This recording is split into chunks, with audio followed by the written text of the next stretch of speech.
अस्सलाम वालेकुम। जितने भी लोग मेरी इस हॉरर स्टोरी को सुन रहे हैं उन सबको सलाम। और अल्लाह पाक आप लोगों पे अपना करम रखे हमेशा।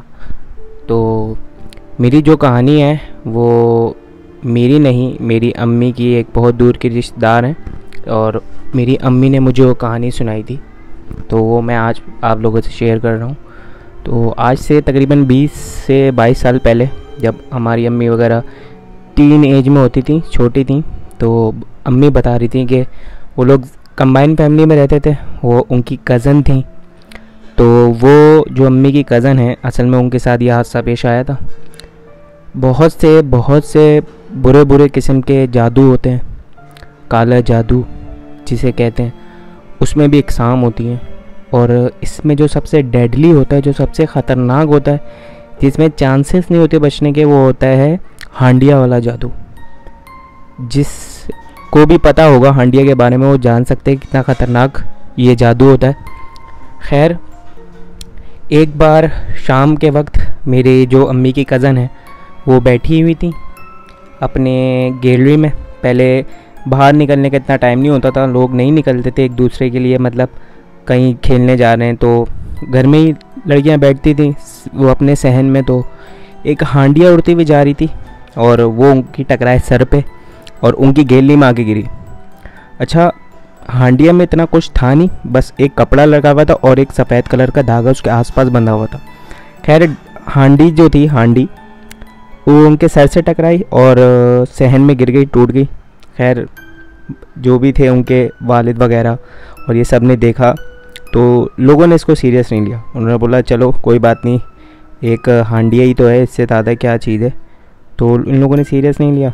और उसके बाद कुछ ही दिन बाद अम्मी बता रही हैं, अम्मी का आँखों देखा सीन था क्योंकि उनकी कज़न थी, कि अम्मी बता रहे थे कि उनके ऊपर मतलब वो जो हांडी थी वो किसी पे ब्लैक मैजिक कराया हुआ था और वो उनके घर जानी थी और नाम सेम था जो लेडीज़ हैं उनका और जो अम्मी की कज़न है जिनके सर पे लगी थी। तो इस वजह से वो उनके घर जाने के बजाय हमारे घर पे आ गई।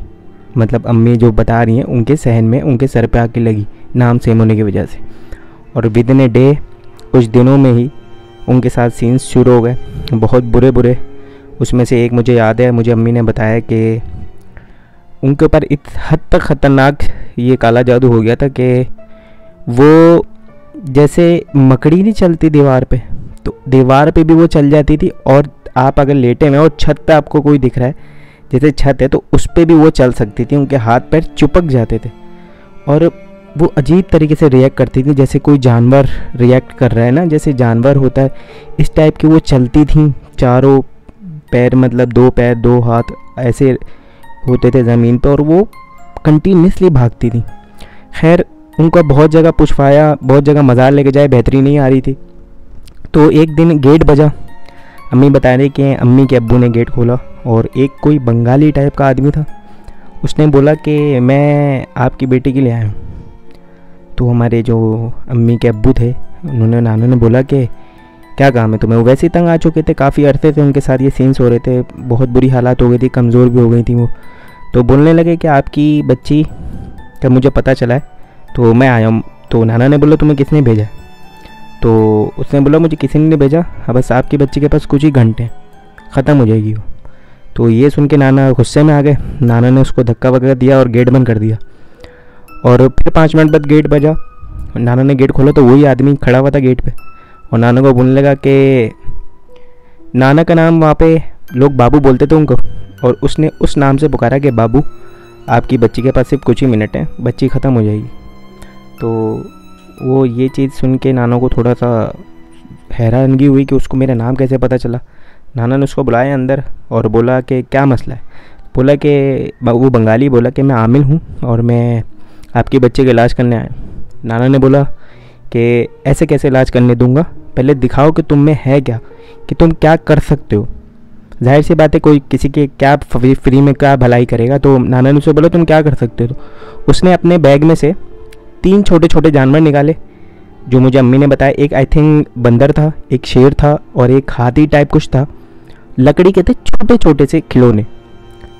और उसने अपनी मतलब ताकत या फिर अपना इल्म का वो लेवल बताया कि अम्मी बता रही थी कि उसने इशारा किया, चुटकी बजाई और वो तीनों लकड़ी की चीज़ें चलने लगी, रिएक्ट करने लगी जैसे रियल जानवर है।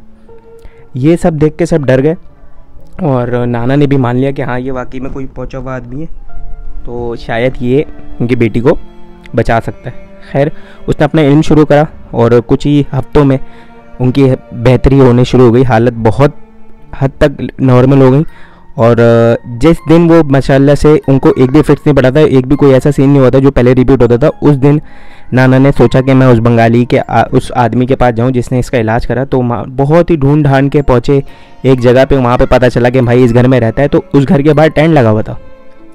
नाना हैरान हो गए, टेंट किसका लगा हुआ है?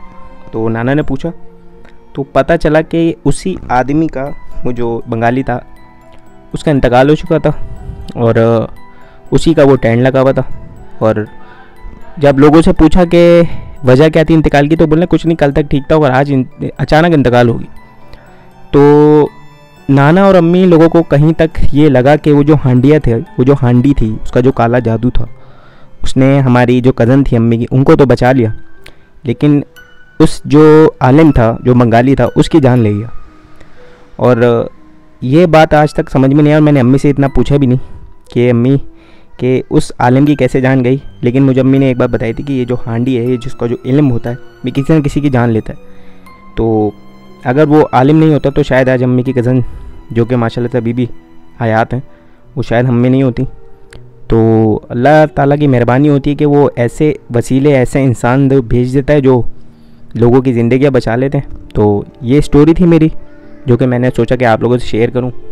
अगर आपको मेरी स्टोरी अच्छी लगी हो तो कमेंट सेक्शन में आप अच्छा सा कमेंट कर दिएगा एक।